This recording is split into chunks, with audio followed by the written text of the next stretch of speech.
first podcast ever. Reading my script like I don't know my shit. What is going on, guys? Danny Feng here. And if you're wondering why this episode is so freaking long, it's because this is my first podcast ever. And our first guest in this little series is the one and only Simon Cade. For those who don't know Simon Cade, he's a UK-based creative director and the founder of the YouTube channel called Dslr Guide, steadily growing at 600k plus subscribers. So I met Simon on a project of his a few years back when I did some on-set sound for a short film of his. And finally today we're just gonna properly sit down, pick his brain and chat and really just hang out and just see where this goes. So without any further ado, this is my first episode of my podcast series with our guest, Simon Cade.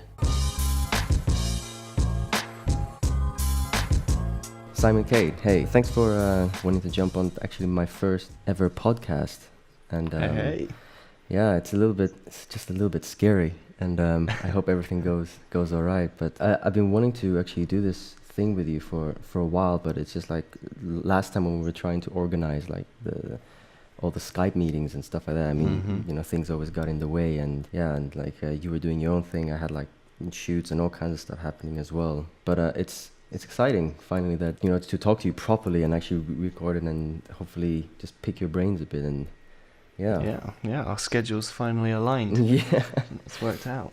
well, I guess the first thing that I always like to ask like my friends who are in the film industry, and now I would like to ask you, is what got you into filmmaking in you know, when in the beginning? What made you want to pick up a camera and just say, hey, you know, I want to make movies? I think for me it was a specific event at school. About 11 years old, and we just had a school project that was to make a video, and that was my first experience of making a narrative film. So like the simple task of filming someone walk down the street, Right. and then stop the cameras, move to ahead of where they just walked, and then start again, you know, and when you cut it together, the idea that makes a continuous sequence. Right. Just that simple idea that I'd never thought of as someone who watched movies, that was just really interesting and exciting. So it was kind of just like a random project at school that I stumbled into, and just thought it was a lot of fun and like a really cool thing to do. And then basically, yeah, just from there, every school project we got, I'd convince my friends to, you know, make a video out of it if we could. And so that was really how it started. It was just school projects, and then it became weekends and making little action short films, the kind of classic 12-year-old short films. Heavily inspired by Freddie Wong, of course. Oh. And yeah, that's it. Kind of just went from there. Oh, that's incredible. And are these short films actually available to the public? Because I always ask a lot of people like to kind of just see their I guess their first beginnings of work, you know, just to kind of like, oh yeah, you know, this is how it was back then, and you know, what are the things that we would change now and stuff like that. Yeah, they're not online. they're not public, Right. in full, but across some of my YouTube videos, I've referenced them and I've shown clips and stuff. So if you dig deep enough, you can find little bits. And when was the point where you decided to want to open a YouTube channel and start sharing all these ideas and helpful educational things in the film industry? Because I remember when I think I discovered your YouTube channel probably like, I think it was like a year and a half ago, maybe 2 years, I think. Okay. Maybe 2.5. So at that point, do you remember what the general topics were? Was it very equipment heavy? Because that's how it all started. Well, I saw some of your early stuff, which was a lot of like equipment things. But the one, the video that I saw, I think it was to do with grading and how grading changes the tone of the story. And I think you took like a still from like James Bond or something, and you were like changing the color. I thought that was amazing. I was just like, wow, who's this guy? You know. And then I started looking at your other videos, and I was just like, this guy, this guy's cool. And I realized that all of your stuff were just shot on a Canon 60D, or is it 600D? 600D, yeah. Yeah.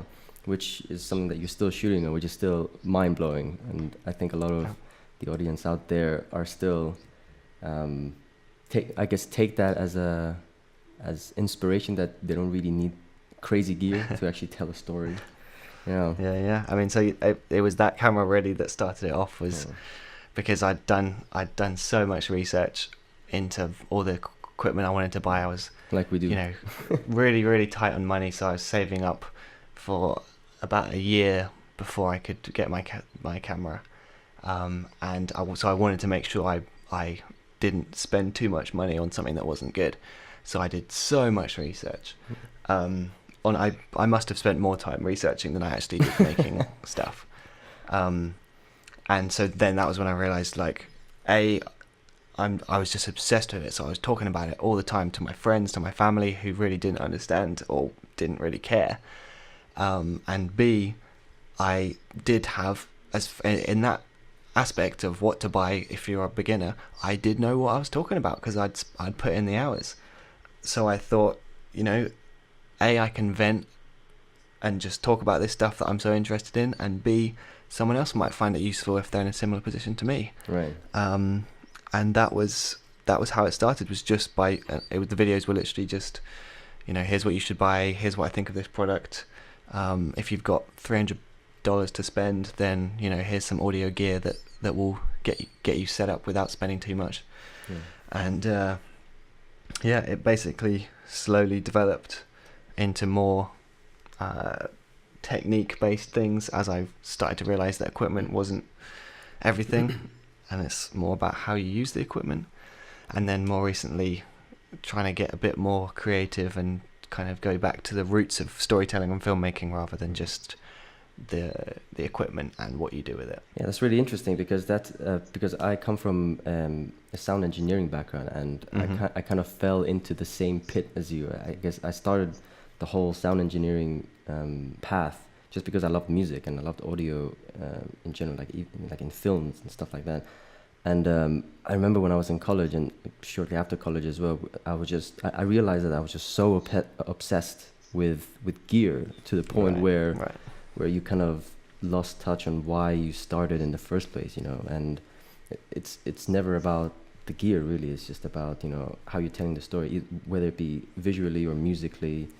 And I found myself, as you said, like, just lost in hours and hours on the internet, like reading things, and oh my god, yeah, it's crazy. I think at one point, when I discovered your channel, I think I was still secretly like a massive gearhead. So I was just trying to, like, see other opinions out there and what equipments to use and stuff. Because I think at that time I wasn't even shooting on the camera that I'm shooting right now, the Panasonic GH4. Because back then I think I was shooting on like a Canon EOS M, like the first one that ever came out.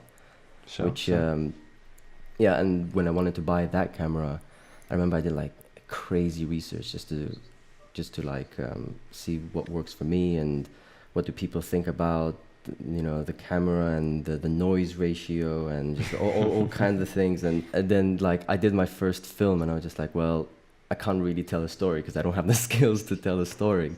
And I thought, like, I think I need to back off the gear a little bit and kind of like focus on the art of actually like telling a good story, basically, at the end of the day. It's weird how, like, I guess we justify it by, there is obviously better equipment does have a positive effect on the film, so that's where it all sparks from. But then that, I think, just links up with the like natural like consumerist attitude and like the same thing that makes people want to collect toys or items or just things. It's that same thing just like drives us to just get completely focused on it so much that it actually is having a negative effect, I think. like you say, because there was no space and no time left to think about the storytelling. Yeah. But it's weird. People do.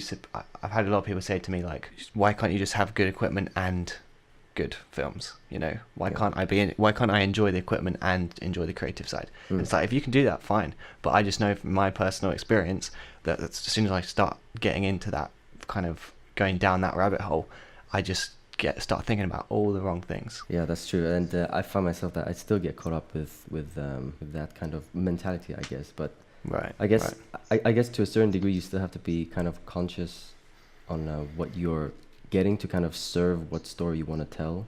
But when you start like picking all these tiny details and like things that I guess not really necessary, then you start to like ask for more budget. Say, yeah, we need this and that, and just like, yeah, but you know, is it really necessary? Like, does it actually tell the story any different? Yeah. The best example is like a follow focus, which when I was like 15, and I didn't have, I don't think I had a proper audio recorder yet, Right. and yet I was looking at this follow focus, a thing to so that you don't have to use your hand to focus the lens, and I was thinking, I need that. That is gonna help. For some reason, that was my idea of like that was at the top of my list, Right. and that's so odd. But it just like represented a professional thing that you see on Hollywood film sets. So it's like it's necessary, and you can justify it by looking at like, oh yeah, well it helps, you know, vibrations on the lens. You know, if you can twist it, and that's fine if you've spent, you know, millions on your actors and you've spent millions on everything else, then fine, spend, you know, a couple thousand on a follow focus. But that was not the situation I was in. So yeah, but it's weird how that seems to be the natural starting point for most filmmakers, at least. Yeah. Is to be just entirely obsessive. I read an article somewhere that someone said like, yeah, you can have like a shoulder rig with a camera, but a shoulder rig with a matte box makes you look like 10 times cooler or something. Just like you don't really need a matte box. But it's the ultimate. It makes it look like a film camera, not Yeah. just a little camera. But speaking of budget, I mean, I know you've done some short films, including the one that we actually worked on a couple of years ago. I was doing sound for that. Yeah, that was really fun. I remember. The thing that I wanted to ask you is, what are the ratio for a budget breakdown when it comes to making a short film, in your opinion? I did a bit of research about this for a video, and I think the example I looked at was Gone Girl, and basically just the top, you know, Hollywood movies. Obviously, they're shooting on expensive cameras, but the price, the amount they spend on cameras is such a small percentage of the total budget. So the Gone Girl example, I think, was that they spent at least 50% of the budget on actors, I think. And I don't know exactly how it works as far as like, obviously they spend a lot on distribution and advertising. I'm not sure how those costs come in, but the point is they spend a huge proportion on actors, because I think they know that actors make money and they improve the quality, and they're what everyone has to look at. Whereas everything else, or certainly a lot of the other things like equipment and, you know, how many locations you use and how expensive those locations are, they're not necessarily going to improve things. It's just a film with better locations. Right. It doesn't necessarily means it's a good film. So, and for the studios, of course, they're thinking about money. So, and actors and stars do make them money back better than anything else, you know. Mm-hmm. So, I'm trying to follow that kind of that model a little bit. So, I guess if we're talking about like a pie chart, breaking it down, I think it's usually like a third on sound, because everyone says sound is 50%. Or Spielberg said that, and a lot of people always forget about sound. That's still mind-boggling for me. I mean, I remember I did a couple of gigs back in London, and the sound budget is always the lowest, and I never understood that. So you know, having a really good person on set to do sound, or 2 people minimum. Just it's huge to have someone with really good ears so that they can point out any airplanes going past, so that they just, I mean, basically if you spend a decent proportion, then you'll have no trouble with the sound, and you'll end up with, or every take the sound is usable and good from, from 2 different microphones, and that's just ideal. It gets out of the way, and it just allows you to have crisp, high quality for everything, which makes a huge difference. And then of course post-production as well, which I haven't actually on my own projects spent money on post-production sound, but I think next time I'll make that a priority, because again, sound design and ambiences, and it just adds so much realism, so much, it really immerses, and just takes everything like 2 steps forward, right. In a really intangible way, but it's incredible.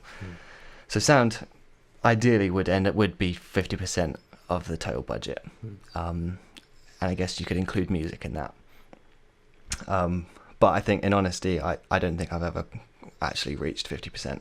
I think I've got close, but not quite. Right. And then the next biggest chunk would be actors.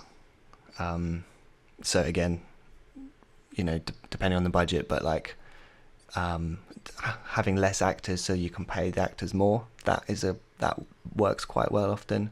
Or just obviously having a few extras that don't cost much, and then making sure that for the main parts you go out there, put out a casting call with a bit more money on it, because that will just it will attract the better people. And I've seen firsthand how much of a difference that makes. Definitely a few recent projects I tried to skimp a little bit on actors, and we spent more time on set trying to get the right performance, and in the end it just wasn't as good, because you have to be a very talented director to get a good performance out of a not so good actor. So yeah, that's the other huge one. And then logistics, if those people need hotel rooms, travel, you need insurance, that stuff adds up. Food overall, I think on my projects we usually end up spending at least 80% on people, whether that's actors or crew or things for those people, like food and accommodation and travel. And I think that's the best way to go to be able to collaborate, to be able to have high quality people rather than just high quality equipment. Well said. So yeah, we will rent like some audio gear and maybe one piece of gear if it's really specifically needed, but otherwise I try and use my own stuff, which, as we've covered, has not been upgraded for a while. so it's all good. How long have you had that camera for? So it's as old as my YouTube channel. Right. So I think for 4.5 years now. 4.5 years. I do have 2 of them because I do a lot behind the scenes, but yeah, still hasn't broken, and still it's the same camera it was when I bought it. And that's the thing, people seem to like the idea of a camera becoming obsolete. Is quite, I don't fully understand that. Because yes, 4K is becoming more and more of the trend now, isn't it? I mean, it's not the standard, is it? 4K still isn't the standard by any means, but it's becoming, more and more people think they need it. But like, even as society changes and we have a higher appreciation for things, like that doesn't make your camera worse. And for the general audiences, I don't think their standards are getting that much higher. Right. So like the camera that you bought 5 years ago, unless it's broken, is still just as good as it was when you bought it. Again, it still comes down to like how well you can actually tell the story just through, I guess for this topic, I guess how you can tell a story just through the movement of a camera and placement of camera and how you light it and stuff. Because I think I read I read an article a while ago saying like the oldies who went to film school and stuff, they were shooting on like VHS and stuff like that, which obviously is not the same as like shooting on let's say a high-end camera or something back then. Right. Whereas now it's like anyone can kind of just pick up any camera and just be like, I'm a cinematographer, I'm a DP.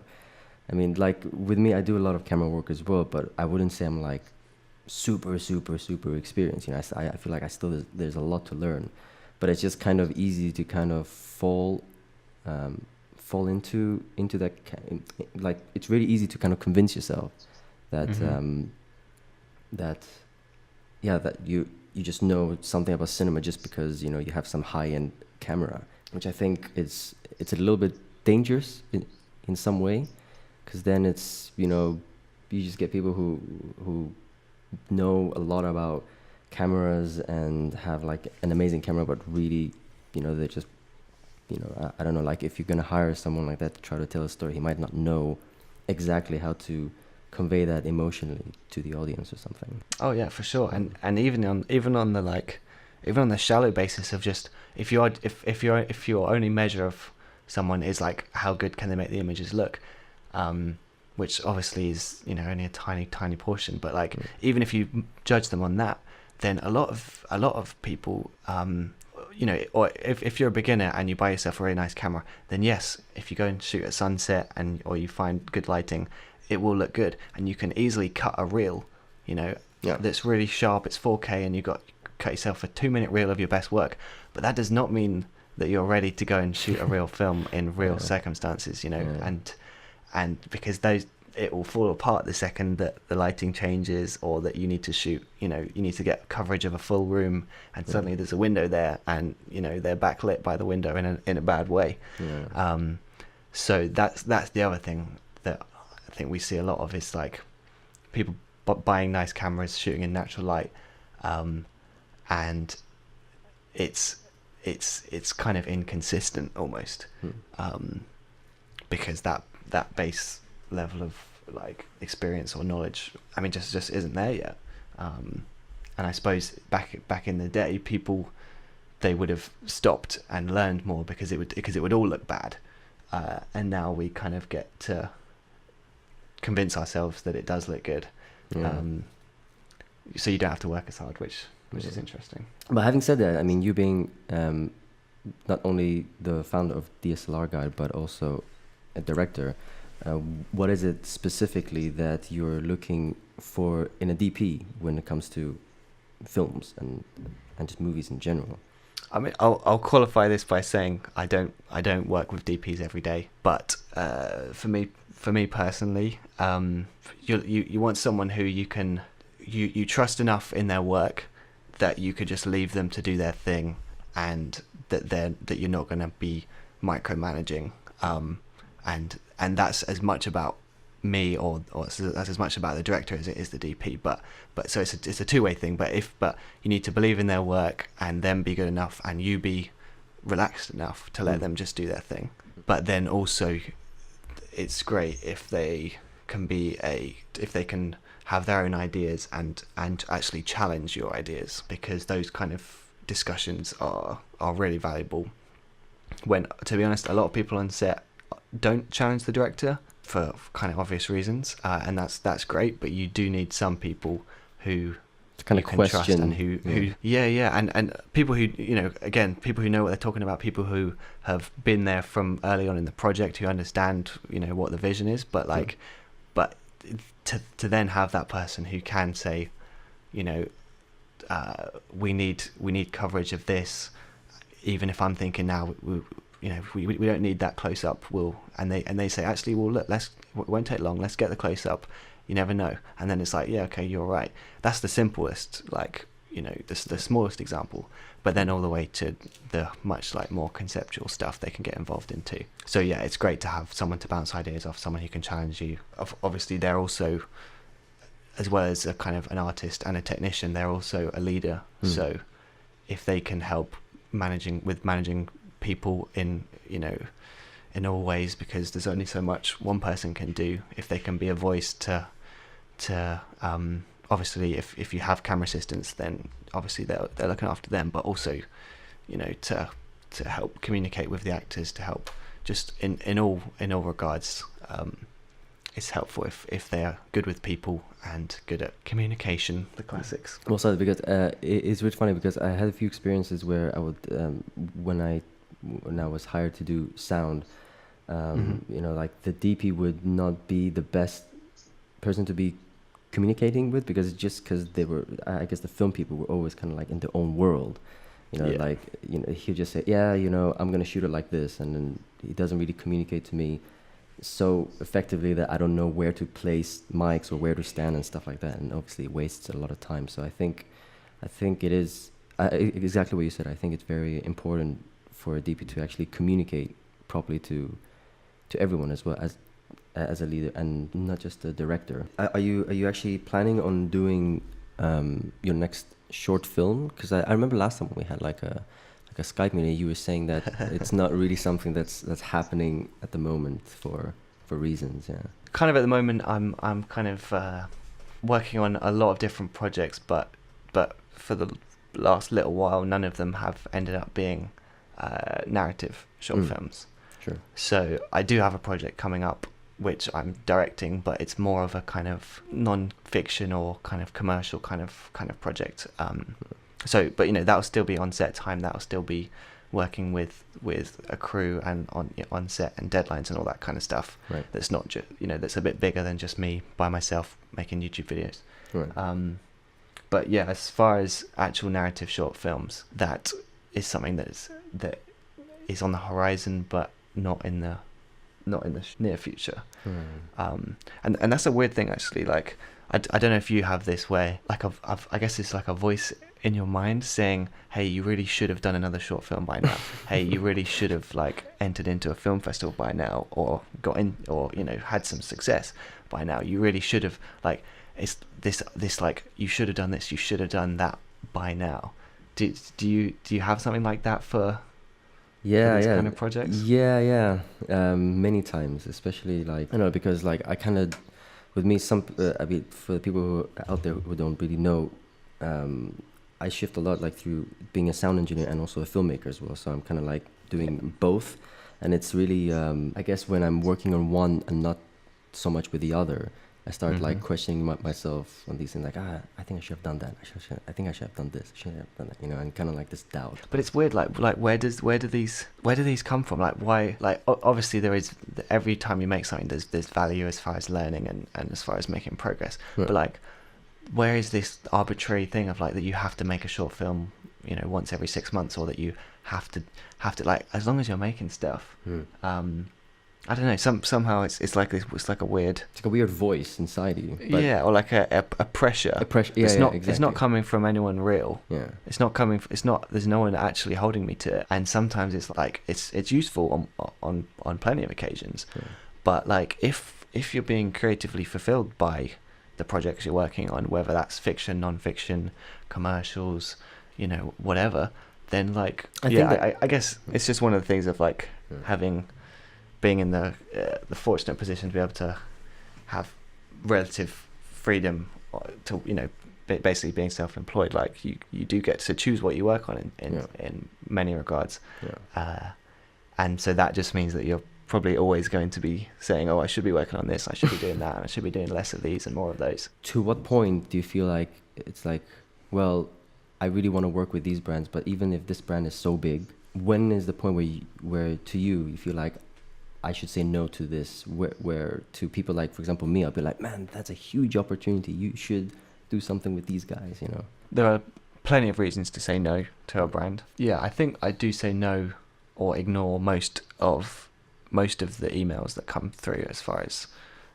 people wanting to do a brand integration, and I think that's a good thing to be rejecting most of them. Yeah. So one reason would be like the ethics of the company. There have been companies that like they do these free trials, and they'll sign up for a really short free trial, but then if you forget to cancel the trial, then not only do they charge you for a full account, which is like that's the standard business model that loads of them use. Right. But I believe they didn't actually notify people when when it was coming. Oh, okay.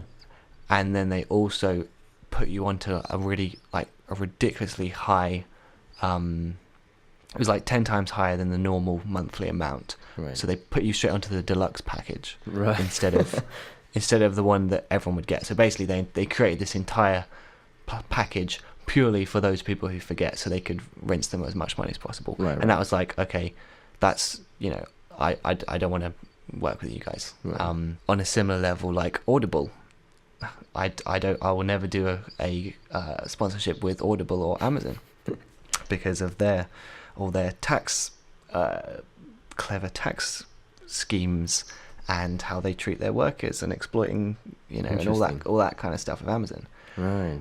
So that's kind of like the first kind of port of call is like, can I live with myself by supporting these people, basically, because that's what brand deals do, is they make money for those people, those companies. So that's kind of the first thing, or I like to think it would be my first port of call. That's the goal, at least. But then probably the next thing is, is what they're asking for reasonable?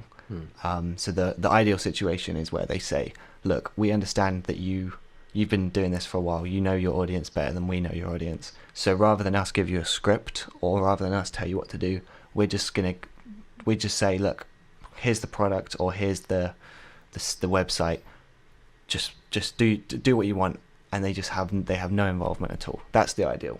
Right. To give you complete creative freedom to yes, to do the treatment. Right. In every contract I've signed, it always says that I retain all creative control, and that I can say whatever I want in the video, and that they after publishing the video, they don't see the video before it goes live, and after it's been published, they can't tell me to take it down. So that is a really important thing, and it's a bit surprising in some ways, but we've managed to negotiate that in I think all cases. But of course, then there will, in some cases, be stipulations that you can do whatever you want as long as you just mention the name of the product, or say this particular thing, and that's. But aside from that, you could still say negative things about it if you wanted to. So that's probably the next thing. It's like, is there freedom? And bluntly, if they're asking you to do, for $50, then it's not going to happen. And then of course I could go on with this for ages. I don't know how interested you are. No, this is really interesting. So yeah, there are so many different things. Of course, a big consideration has got to be, are the people who watch my videos in any way interested in this product? The ideal one is one that is such a cool product, such a cool website, whatever, that you would recommend it to a friend in a real situation. That's the ideal.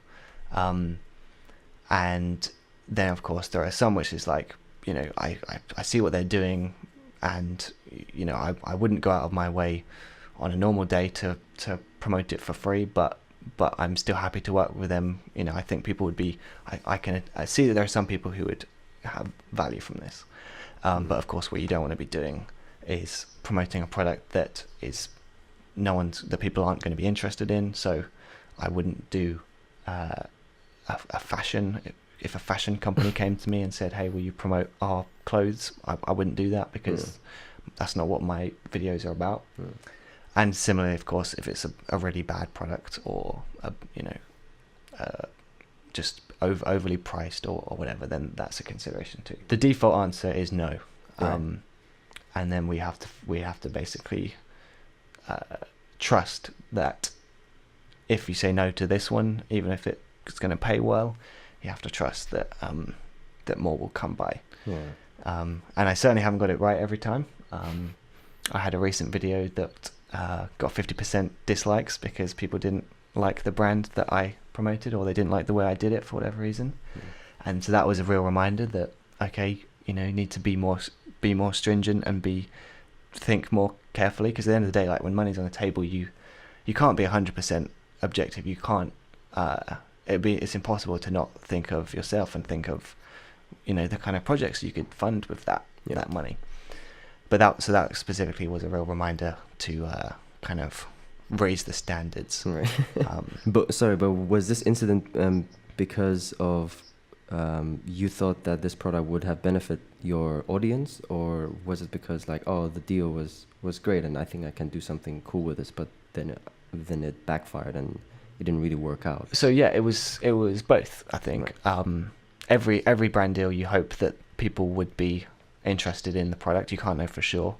And every project, every brand deal, you think, great, the money will be useful so that I can keep doing this. Don't have to go get a day job, or that's on the basic level, or in a, expand and make more things, make bigger things, make cooler things. But in that particular case, it was, I think I looked more at the money than I did whether people would actually respect this brand. Or maybe I didn't research the brand enough to see what kind of, what public opinion was. But yeah, so it was definitely a learning experience.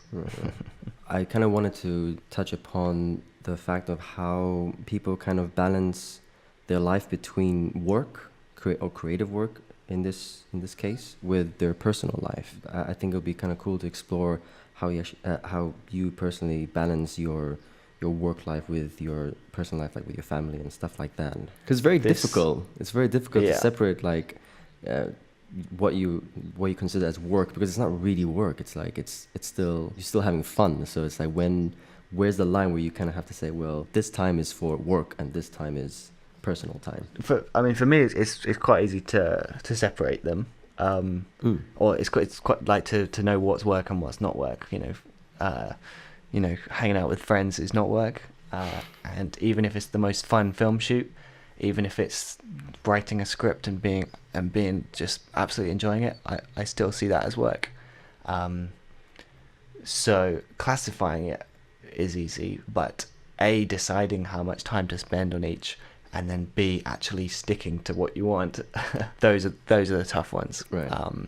And that's the thing that I think will take a lifetime to even begin to kind of do correctly. Now that I'm doing this full time, it's easier, or it's improved, because previously I was in school full time, and then I was making videos on the side, which is almost like another full time job. So now that just doing the one, that's definitely better. So there you go. Going full time is that's one option. If that can be made to work. But really, I do think like this creative stuff will fill as much time as you give it. So like in many ways, it hasn't got easier, or it would still be just as easy to spend an entire day working and not see another human being, being self-employed, being working on creative stuff. Like there is no just start at 9 a.m. and once it gets to 5 p.m. go, right, I'm done, and right. Just there's no disconnect. You can't just like finish and say, well, my time is up, because that if you stay for an extra hour, the project will be a bit better by that hour. Or at least that's the theory. It does not necessarily true, but so for me personally, I suppose I can only talk from experience. The reference I come from, I think, is the same as most people, which is that the natural is to be a workaholic, and then the goal is to have a more healthy work-life balance. I'm guessing from the conversations we've had that you'd agree with that. Is that your situation too? Yeah. I actually. A few years ago, when I went back home, I was just on my laptop and I was just doing, normal things where I didn't actually see it as work. But then my sister came up to me and she was just like, "Danny, you're a workaholic. You need to take breaks."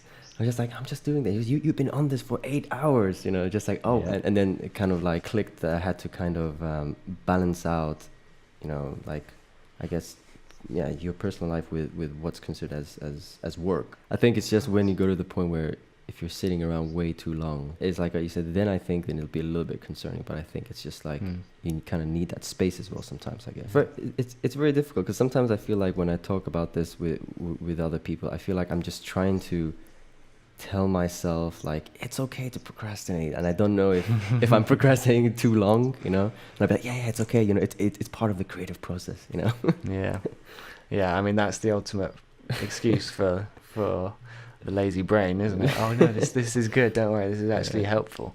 Yeah. Yeah. It's just really interesting to kind of pick someone's brain, like Yeah, totally. I mean, yourself. I love talking about all the like the tough parts that, you know, because You always, I mean, you always hear that's the good. You always hear the good stuff online. You never hear the bad stuff, and it's just like, well, you kind of want to. I mean, for me anyway, I like to hear these kind of stories as well. Which, of course, thank you for sharing. So it's good to kind of like, oh, you're not the only one, And it's, yeah, it's great. It's great from all angles, from all perspectives to be able to have a place to talk about the tough things. Yeah. But and to hear other people, and and to hear that you understand what I'm talking about. You feel it too. That's like. It's encouraging in a kind of strange way, isn't it? Yeah. Well, again, Simon, thank you for sharing your time with us. It's always great to hang out with you on Skype. Well, in this case, on Skype, but we're recording. But yeah, it's always cool to actually hang out with you on. Yeah, Skype absolutely. It's been good fun. Yeah, it's been really good fun. Well, thank you very much again, man. No problem at all. We'll do this again sometime. So that wraps up my first podcast ever on the interwebs. And I hope you guys enjoyed it. Of course, thank you, Simon, for joining us and sharing your thoughts with us. So there's going to be more podcasts like this in the near future. So if you guys enjoyed it, just hit the subscribe button below and to keep up to date. And I'll see you guys in the next video. And until then, keep on creating, keep on inspiring.